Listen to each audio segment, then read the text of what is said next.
Assalamualaikum warahmatullahi wabarakatuh. Good morning class, how are you this morning? I hope you are in a good condition. And before we start our lesson today, let's say basmalah together. Bismillahirrahmanirrahim. Okay, today we will learn about passive voice. In this video, we will learn to use sentences in the passive voice to describe object. And what is passive voice? Passive voice is a sentence that is used when you want to emphasize the action or the verb and the object of a sentence rather than the subject. Jadi ini kalimat yang menekankan kepada actionnya dan objeknya daripada subjeknya sendiri. Why should we use the passive voice? First, you don't want to say who or what did the action. Kamu tidak mau bilang siapa yang melakukannya. Nah, biasanya ini karena perasaan tidak enak. 2. You don't know who did the action. Nah, kamu tidak tahu siapa yang melakukannya. Karena itu kita pakainya passive voice. 3. People in general are the agents or subjects. Jadi ketika subjeknya adalah umum, orang banyak, nah kita pakai passive voice. 4.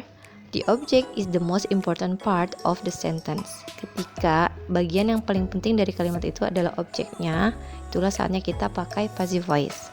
And the last 5, it is obvious to the listener or reader who the agent or subject is. Ketika sudah jelas subjeknya siapa. Contoh, I was born. Tidak my mother born me dong. Saya dilahirkan. Sudah jelas siapa yang melahirkan kamu kan? Saya dilahirkan tanggal sekian-sekian, tidak ibu saya yang melahirkan saya, gitu ya. Untuk memahami passive voice itu seperti apa, kita bahas dulu active voice di sini ya. Ini ada kalimat the children eat the cake. Ini active voice, kalimat aktif. Nah, ini ada subjek, biasa ya, subjek, verb sama objek. Subjek kata kerja objek. Nah, untuk pasif, objeknya, perhatikan, objeknya itu berpindah jadi ke depan. Objek the cake itu pindah jadi ke depan. Jadi the cake. Nah, kemudian kamu perhatikan tuh tensesnya. Karena ini the children eat the cake itu tensesnya adalah present tense. Present tense itu kan to be-nya ada is mr. The cake di sini kan dia kata ganti eat jadi is ya. Jadi the cake is tambahkan past participle. Past participle dari eat adalah eaten. Jadi the cake is eaten. Untuk subjek sebelumnya bisa kamu tambahkan atau bisa kamu hilangkan, it's okay. Nah, jadi bentuknya itu nanti setelah objeknya berpindah ke depan ditambahkan be-nya itu tergantung tensesnya apa, kemudian tambahkan past participle. There are 6 steps to turn an active sentence become a passive sentence. Step 1, to turn an active sentence become a passive sentence. Identify the subject, the verb, and the object of the active sentence. Nah, jadi langkah pertama untuk membuat passive voice itu adalah mengidentifikasi kalimat aktifnya. Kamu tentukan subjeknya yang mana, verbnya yang mana, objeknya yang mana.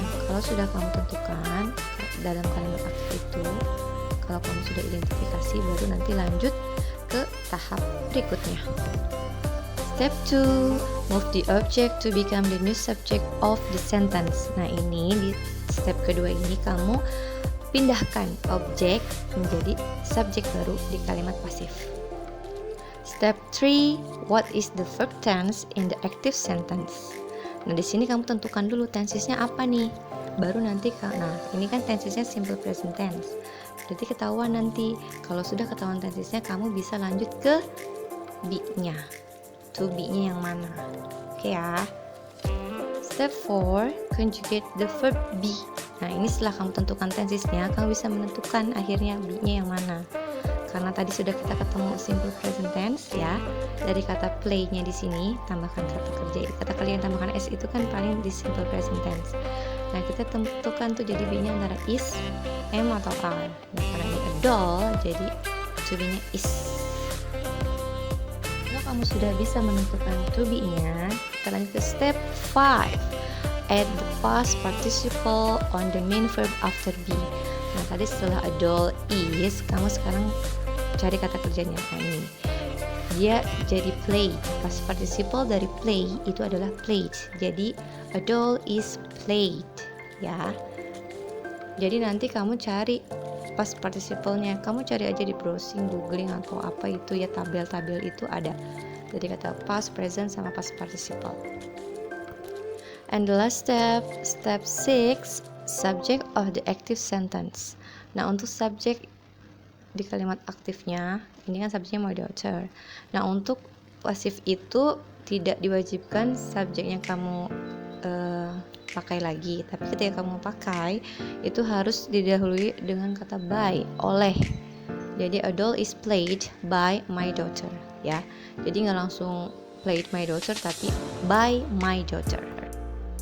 Okay, the conclusion of our lesson today, we have learned about the definition of passive voice. What is passive voice? What the passive voice is? And why should we use the passive voice? Kenapa kita harus pakai passive voice? Kemudian ada lagi how to turn an active sentence become passive sentence. Gimana caranya kita merubah kalimat aktif menjadi kalimat pasif, ya.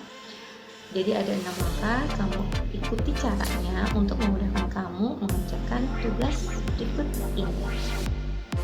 Ini ada lembar kerja, silahkan kalian ubah kalimat aktif, 5 kalimat aktif ini ke dalam bentuk pasif di buku catatan bahasa Inggris. Oke ya, thank you.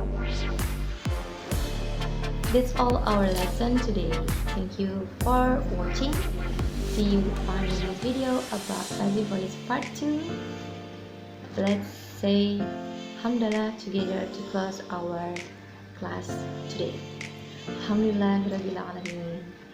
See you on the next video.